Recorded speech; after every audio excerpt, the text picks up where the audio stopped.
सत्य सनातन धर्म की जय। भगवान श्री कृष्ण की जय। भगवान श्री राम की जय। हर हर महादेव। भारत माता की जय। वंदे मातरम। मेरे प्यारे साथियों, मैं आज फिर एक नई बात लेकर आपके सामने उपस्थित हुआ हूँ। जीवन में जो घटता है वह नियति का खेल माना जाता है, और जो लोग मानते हैं कि आंखों से अंधा होना वही अंधापन नहीं है, लेकिन आंखें बंद करके किसी चीज को एक्सेप्ट करना या उसको स्वीकार करना वह भी अंधापन है। जीवन में बहुत सारी घटनाएं घटती है, बहुत सारे प्रपंच हमारे सामने आते हैं। दुख, सुख, मोह माया ये जीवन के अभिन्न अंग बन चुके हैं। दुख प्रायः हर परिवार में देखा जाता है, लेकिन इसके लिए कहीं न कहीं हम खुद जिम्मेदार हैं, और इस जिम्मेदारी से हम मुंह नहीं मोड़ सकते। और दुनिया की कोई ताकत धर्म से विमुख होकर अगर कोई कार्य करेंगे तो निश्चित रूप से दुख जीवन में कभी पीछे छोड़ने वाला नहीं है।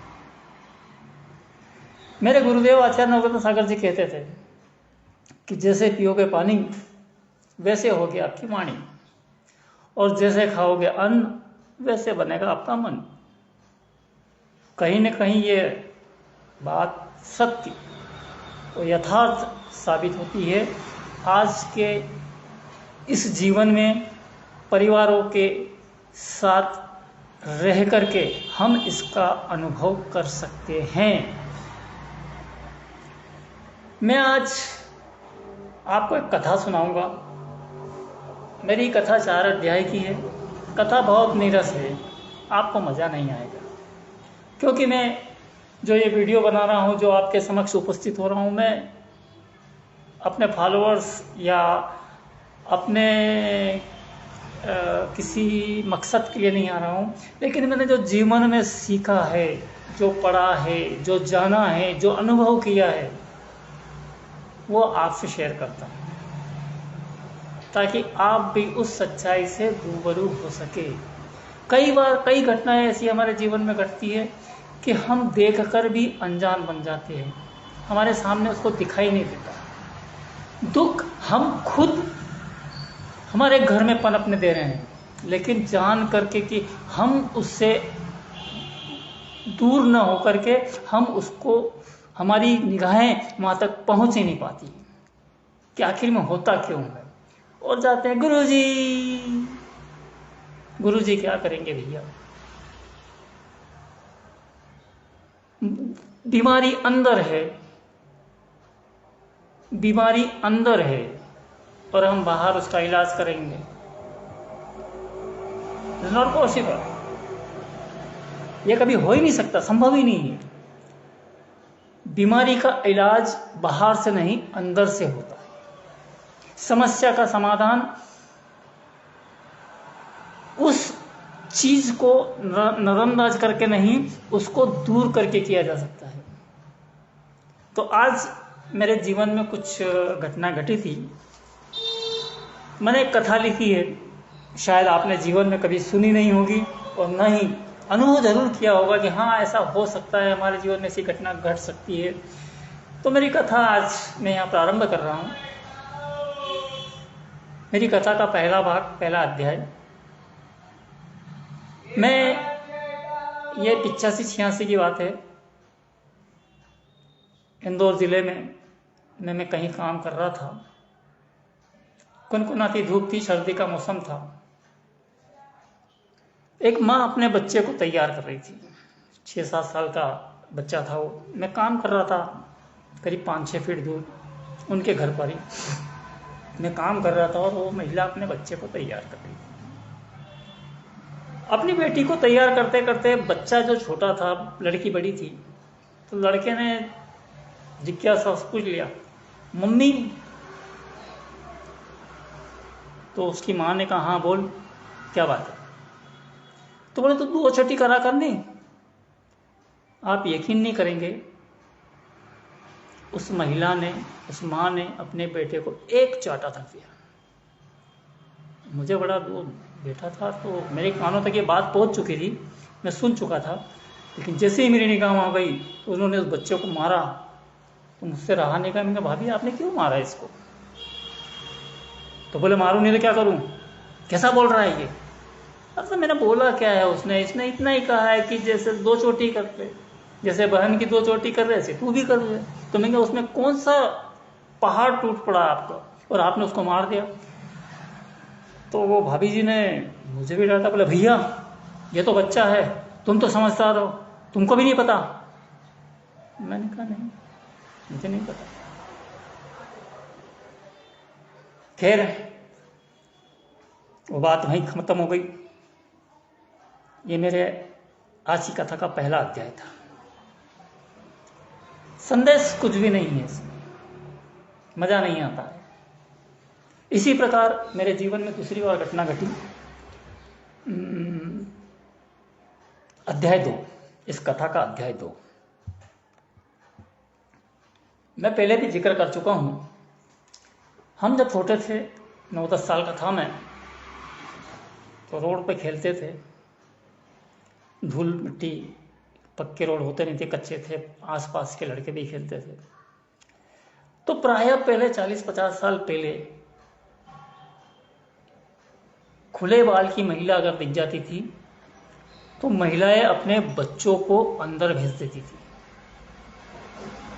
हम खेल रहे थे तो एक पड़ोसन महिला थी, उसके घर का कोई बच्चा नहीं था, उनने हमको सबको अंदर करते चिल्लाने लगी जोर जोर से। हमारे पेरेंट्स आ गए बाहर और उन्होंने कुछ इशारा किया उस महिला ने, और हमको भी अंदर कर दिया, सभी बच्चे अंदर चले गए। अब पता नहीं क्यों बाहर किया, क्यों अंदर किया, ये हमारे मन की जिज्ञासा थी। खैर ये बात भी यहीं समाप्त हो गई। मेरा अध्याय आज का दूसरा खत्म हो गया। मेरा तीसरा अध्याय, मैं इंदौर में ही एक शादी में गया था। मैं 2nd फ्लोर, मतलब दूसरी मंजिल पर, मकान थोड़ा कच्चा था लेकिन मैं ऊपर बैठा था। तो एक 60-65 साल की वृद्ध महिला, माता जी, नहा के आई, और नहा के आने के बाद में बन सवर रही थी। टीका लगाया, मांग भरी, गहने पहने, साड़ी पहनी, और उसके उपरांत मेरे मन में मेरी वाइफ नहीं थी, मेरी बालिका साथ में थी, छोटी सी थी, 3-4 महीने की। तो मैं लेटा हुआ था, मैंने कहा देख, मैंने धीरे से कहा कान में, मेरे कान में तो नहीं, मतलब धीरे से कहा मिसेस को, मैंने कहा देख लो, बुढ़ापे में भी बन संवर रही है डोकरी। ये बात उस माता जी ने सुन ली। फिर उन्होंने पूरे बन संवर लिया, अपना पूरा मेकअप श्रृंगार कर लिया, बाहर गई, भगवान सूर्य को अर्घ चढ़ाया, उन्होंने पानी चढ़ाया, जल चढ़ाया थोड़ी देर, और फिर उसी कमरे में आकर फिर बैठ गई वो। फिर मैंने वहाँ डायलॉग मारा, मैंने देख लो, बन संवर के भगवान को बढ़ा रही है। ये बात भी सुन ली उस महिला ने। अब मुझे तो जिज्ञासा, मैं तो ऐसे ही मजाक के मूड में था,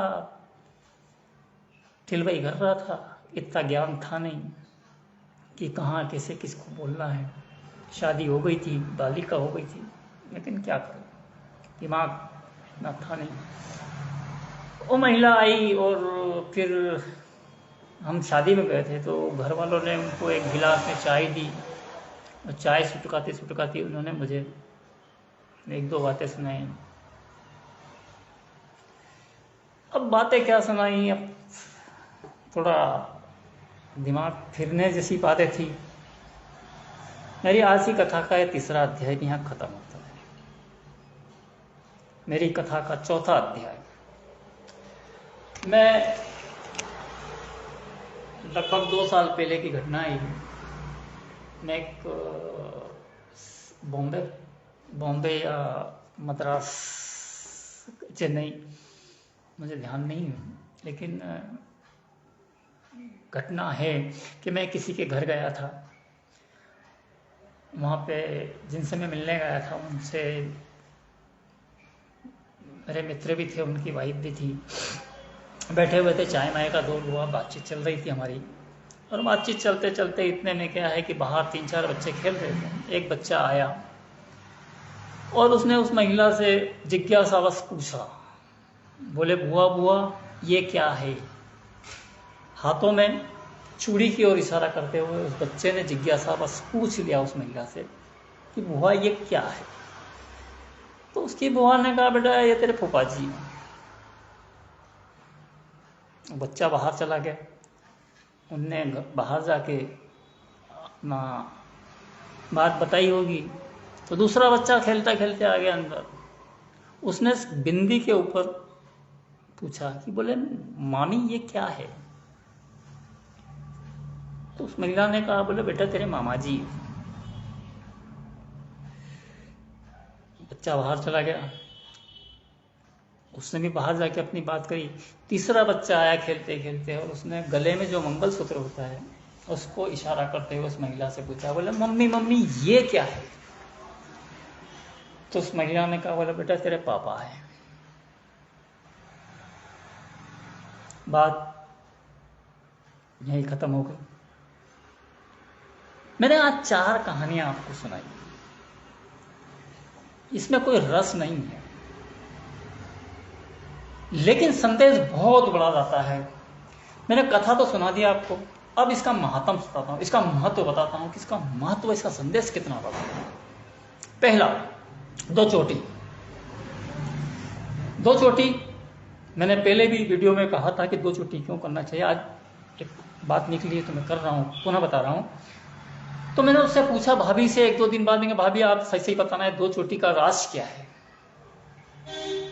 तो उन्होंने मुझे डांटते हुए 1-2 बार तो डांटा मुझे, फिर धीरे से कहा, बोला भैया तुमको सच में नहीं मालूम। मैं क्या नहीं मालूम। बोले जिसके 2 पति होते हैं वो 2 चोटी करते हैं। दिमाग चकरा गया। शास्त्र की बात वो महिला जानती थी, धर्म की बात वो महिला जानती थी। 2 चोटी करने से जिनके 2 पति होते, मैंने कहा भाभी एक बात बता, जो कुंवारी लड़कियां होती है वो, तो बोले भैया जो कुंवारी लड़की होती है वो 2 चोटी कर सकती है, 1 चोटी अपने परमात्मा के लिए और 1 चोटी होने वाले पति के लिए। ये उसने मुझे बताया था। निश्चित रूप से आज अगर हम इसको उस धर्म की दृष्टि से देखें तो आज हर महिलाएं खुले बाल में घूमती है। दुख तो आना है। यह कहीं न कहीं नेगेटिविटी या नकारात्मक ऊर्जा हमारे घर में विद्यमान रहती है। इसलिए जो हमारे पुराने, जो हमारे बुजुर्गों ने जो परंपराएं डाली थी धर्म के हिसाब से, उसको फॉलो करना हमारा धर्म है। और इसीलिए आप सबको इसका पालन करना चाहिए। हर महिला को 2 चोटी करना चाहिए, 1 चोटी करना चाहिए, सॉरी क्षमा चाहता हूं, 1 चोटी करना चाहिए। जो नहीं करती है वो करके देखे 1 साल के लिए क्या प्रभाव पड़ता है, इसका प्रैक्टिकल कर। ये पहली कथा का महत्व था। अब दूसरी कथा का महत्व मेरा था, हम बच्चे खेल रहे थे और एक महिला ने हम सब बच्चों को अंदर कर दिया। मैंने पहले भी बताया था, ये उल्लेख किया था। तो मैंने जिज्ञासु बचपन से रहा हूँ मैं। तो मैंने कहा कि वो बैठी थी माता जी, मैंने कहा माँ एक बात बताना, तूने उस दिन हमको क्यों अंदर कर दिया। हाँ तेरे को क्या तकलीफ हो रही थी। उन्होंने मुझे एक चाटा मारा, मेरे आंख में आंसू आ गए थे। फिर मैंने कहा आज कुछ भी हो पूछना पड़ेगा। उस माता जी ने मुझे बताया, बोले बेटा जिसके खुले बाल होते हैं वो डाकनी और चुड़ैलनी जैसी होती है, जो नज़र लगा जाती है बच्चों को खा जाती है। अब आप यकीन करिए कि एक बुजुर्ग महिला जो धर्म की बात कर रही है और खुले बाल वाली महिलाएं डाकनी और चुड़ैलनी हो सकती है, तो आज के इस फैशन के युग में हर महिलाएं बाल खुले कर करके भगवान के मंदिर जाती है, तो क्या भगवान मिलेंगे हमें? सोचो, अंदाजा लगाओ, मनन करो, इस बात पे चिंतन करो, क्या हमें परमात्मा मिलेंगे? होने वाले। इसका भी आप उपयोग कर सकते हैं। आप एक बार परमात्मा के लिए, अपने पति के लिए,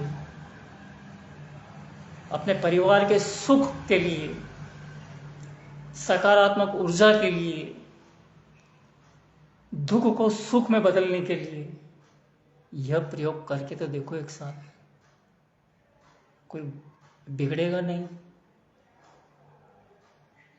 और यह बात धर्मशास्त्र भी कहता है, खुले बाल रहेंगे, माथे पे पल्लू नहीं होगा, तो दुख को निमंत्रण देने वाली चीजें। दुख यह चीज हमें दिखाई नहीं दे रही, न ये कोई आपको बताएगा, क्योंकि जो बताएंगे, जिन लोगों ने दुकानें खोल रखी है, कहीं वो दुकान बंद ना हो जाए, इसलिए आपको ये बात नहीं बताएंगे। आप इसका उपयोग करिए, प्रयोग करिए, 6 महीने 1 साल करके देखिए कि आपके घर में कितना परिवर्तन आता है। जब वो खुले बाल से, आपको याद होगा, खुले बाल रखने से महाभारत हो गई थी कृष्णा की। कृष्णा यानी द्रौपदी, कृष्ण यानी भगवान श्री कृष्ण, और कृष्णा हो जाता है तो द्रौपदी का नाम है, और द्रौपदी के खुले बाल से महाभारत हुई थी, ये इतिहास गवाह है। और खुले बाल वाली महिला है, चाहे वो ताड़का हो, चाहे शूर्पणखा हो, चाहे पूतना हो, ये डाकनी और चुड़ैलनी होती थी, असुरी शक्तियां होती थी। मेरे आज के अध्याय का ये तीसरा महत्व था कि अब मेरा आज के अध्याय का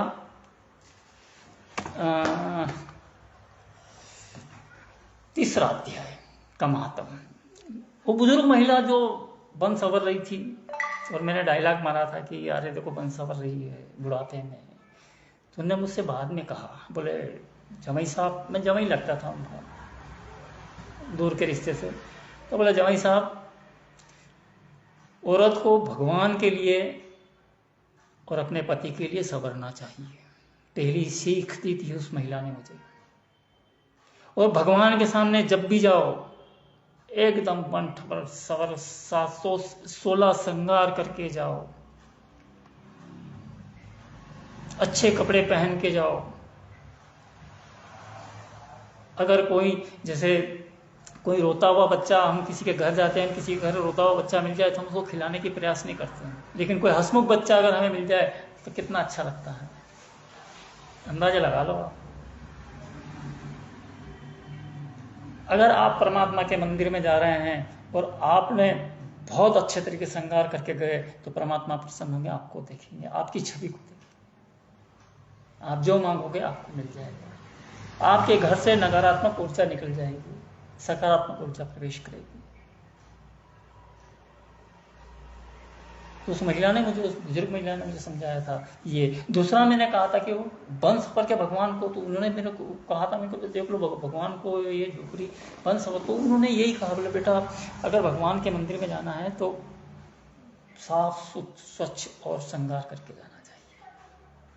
ये दूसरी सीख थी, ये मैंने वहां से सीखा था, इसलिए मैं आज आपसे शेयर कर रहा हूँ। तो महिला आज भी है, आज भी है, जिसने मुझे 1996 की बात है, मैं तब मुझे ये बात बताई थी, मतलब लगभग 27-28 साल पूर्व मैं आज आपसे शेयर कर रहा हूँ। चौथा अध्याय, मैंने कहा था कि एक मैं गया था चेन्नई या मुंबई में, कहीं बैठा था अपने मित्र के वहाँ, तो बच्चे ने पूछा ये कौन है, बोले फूफा जी है, तेरे मामा जी हैं, तेरे पापा हैं।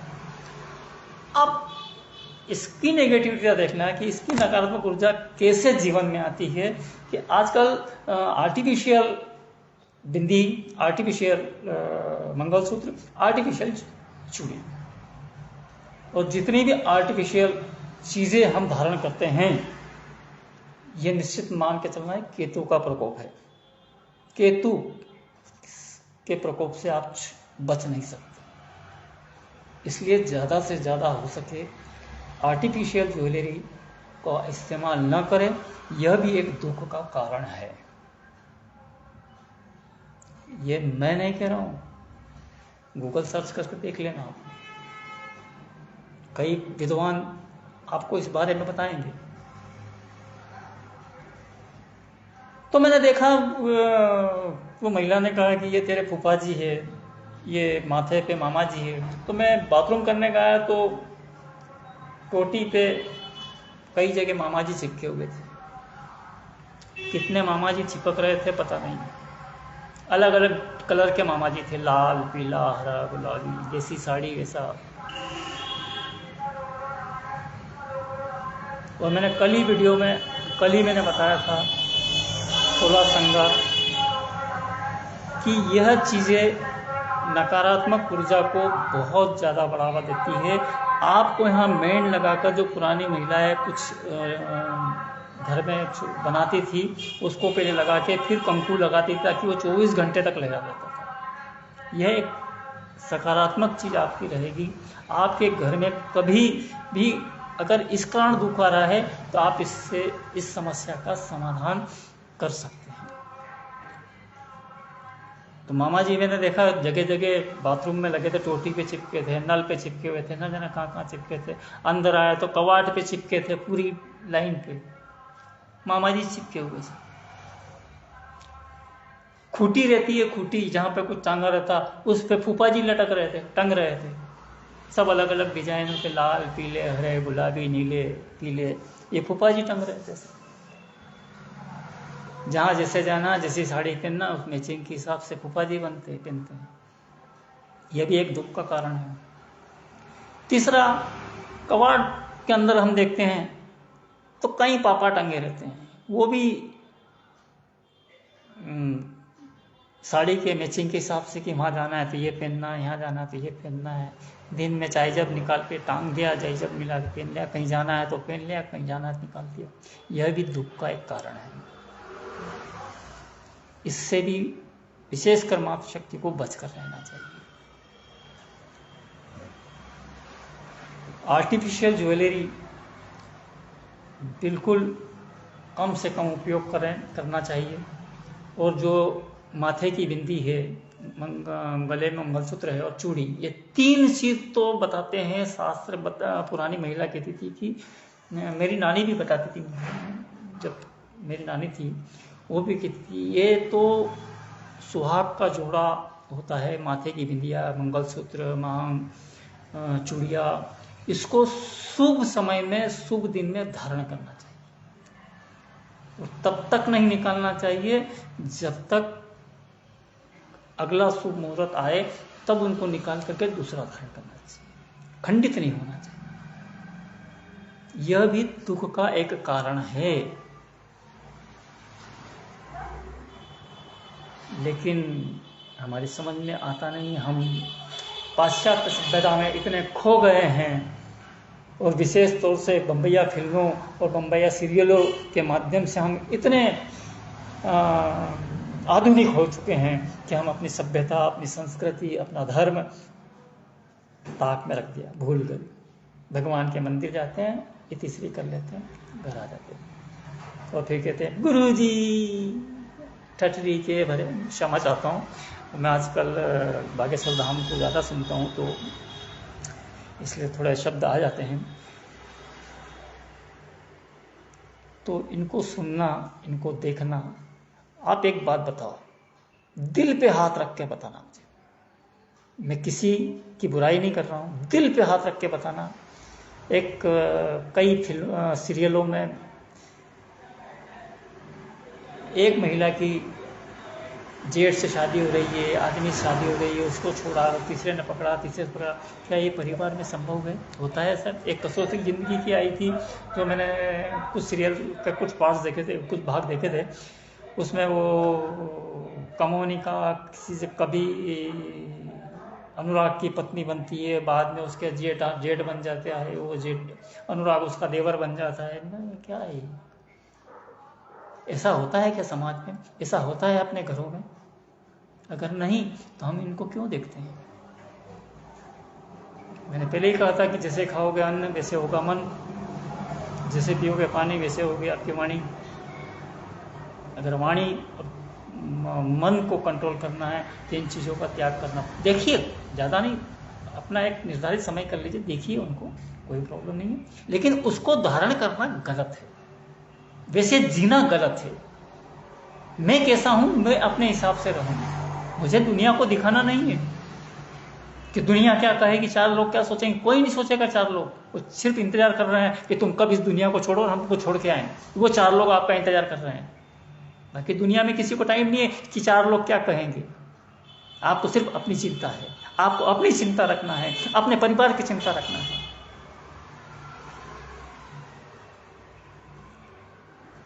तो बहुत सारी चीज़ें हमारे जीवन में आती है, जाती है। एक बात और कहूँगा मैं, अभी सीरियल की बात करी, अभी एक और हंसी मजाक का सीरियल आता है शनिवार रविवार शायद, कपिल शर्मा शो।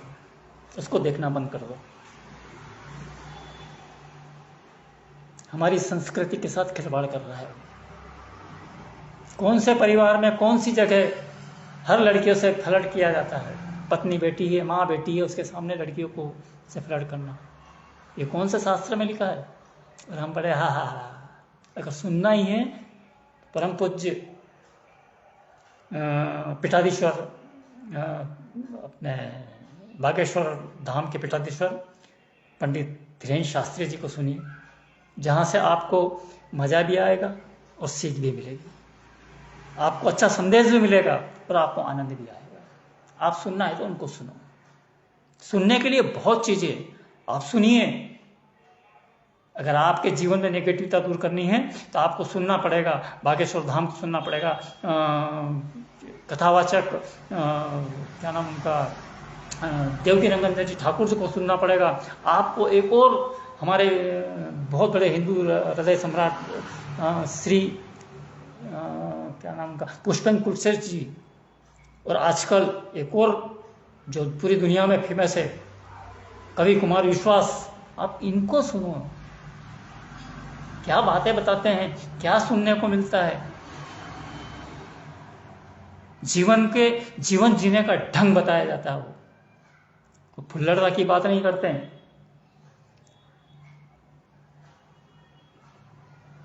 वो सुनोगे तो आपके जीवन में कुछ परिवर्तन आ सकता है। आपके जीवन से दुख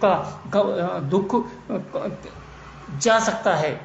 आपके जीवन में सुख का वातावरण आ सकता है। अब भोजन बना रहे, भोजन बनाते बनाते फलाना ढिमका बदनाम हुआ, उसके लिए टीवी चल रही है, वीडियो चल रहा है, भोजन बना रहे, भगवान को अर्चना लगा, भगवान को चव दे रहे हैं, तो वहाँ पे भी बोल रहे हैं आओ भगवान खाना खा लो। ठटरी के भरे भगवान खाना खाएंगे?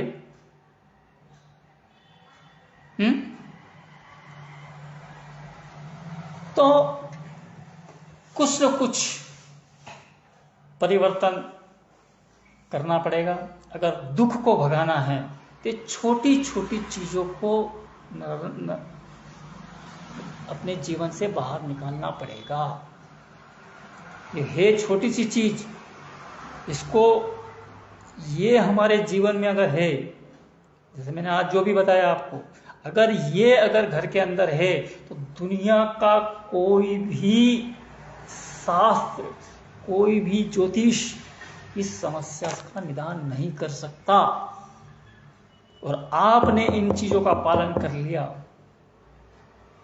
समझ लेना आपके जीवन में सुख, वैभव आना प्रारंभ हो जाएगा।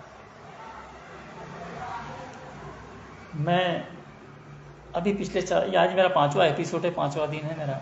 मैं लगातार 5 दिन से आ रहा हूँ। मेरा भाव नहीं था कि मैं कुछ बोलूं, लेकिन क्या करूं। देखता हूं अपने लोगों को, जब देखता हूं बड़ा दुख होता है। मैंने पहले ही कहा है कि बीमारी अंदर रहती है, हम बाहर जाते हैं। अरे जिसको अपने भविष्य का पता नहीं वो ज्योतिष सम्राट बन जाता है। मैं इसको गलत नहीं मान रहा हूं, बिल्कुल सत्य है, शाश्वत सत्य है, लेकिन हर व्यक्ति ज्योतिष सम्राट नहीं हो सकता। यह सिद्धि लाखों में एक व्यक्ति के पास हो सकती है। जैसे वर्तमान आडंबर की बात करें हम, तो कई जगह भेरू जी आ रहा है, किसी को माता जी आ रहा है, कोई को बाबा आ रहा है, न जाने कोई को क्या आ रहा है, कुछ को क्या आ रहा है। लेकिन आज आप अगर देखेंगे शाश्वतता की बात, तो मैं इस दावे के साथ कह सकता हूं, मैं किसी इस आडंबर से दूर रहता हूं, लेकिन आज मैं इस दावे के साथ कह सकता हूं कि बागेश्वर पीठाधीश्वर श्री धीरेन्द्र शास्त्री जी हैं, वो कैमरे के सामने ऑन प्रेजेंट करते हैं, तो उसमें विश्वास हो सकता है कि वो जो बोल रहे हैं उनको सिद्धि प्राप्त हो सकती है, वो उसमें कोई संशय नहीं है। लेकिन जो कमरे के अंदर कर रहे हैं ठठरी के भरे, जो अपना ही भविष्य नहीं बता सकते कि आने वाले पल में मेरा क्या होगा, जो अपने घर की दुर्दशा नहीं सुधार सकते, वो लोगों के ग्रह दशा सुधारने में बैठे। तो इन सारी चीजों को आपको समझना है, जानना है। मैं फिर एक नए विषय के साथ, एक नई बात लेकर के आपके बीच में उपस्थित होऊंगा। अगर आपको मेरी बातें अच्छी लगे तो कम से कम आप कमेंट्स जरूर करें, और अगर मुझे आपको और कुछ लग रहा है कि इसमें थोड़ा गलत है, तो आप वो भी मुझे मेरा मार्गदर्शन करें कि मैं नया और क्या कर सकता हूं, आपके सामने नई बात और क्या बता सकता हूं। पुनः आप सबको हृदय से धन्यवाद। आप लोग प्रतिदिन अभी 1000 के आसपास लगभग लोग मेरे वीडियो को देख रहे हैं। धीरे धीरे आप देखें, इसका पालन करें। बहुत बहुत धन्यवाद। जय श्री राम, जय श्री कृष्ण। भारत माता की जय। वंदे मातरम। सादर प्रणाम।